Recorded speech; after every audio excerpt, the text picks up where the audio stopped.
And guys, there definitely should be a little bit of movement in that front knee, and there will be a little bit of movement. But this is a drill, right? We're here, and we all know if we've played golf for a little bit of time or a long time, that we have to exaggerate in the golf swing. And drills by nature do that, right? Because as soon as we try to take it into the golf swing, we're going to go back to very closely to where we were. And feel and real are not the same thing, and they're usually very far apart. So I really like this because I want you to activate this muscle to actually push towards that wall. And then as we're rotating, yes, my knee is going to move a little bit away from the wall, but it is never going to just collapse in.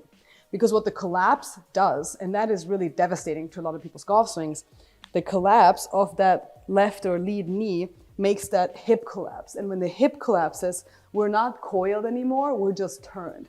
You see how I'm facing, like my body is fully facing this wall, even my hips and my shoulders are fully facing this wall. I have too much turn in my backswing, and I'm likely overswinging, and I'm also likely way too shallow in my shoulder plane. So this is a steep shoulder plane, or steeper. This is more steep. This is shallow, a straight, like parallel to the ground.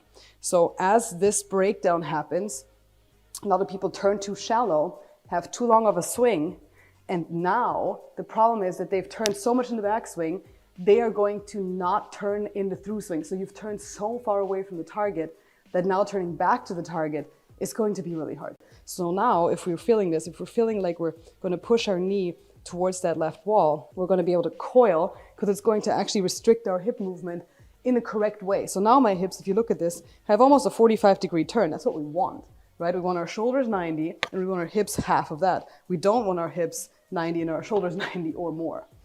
So that is where this knee and the activation of physically pushing this way really helps.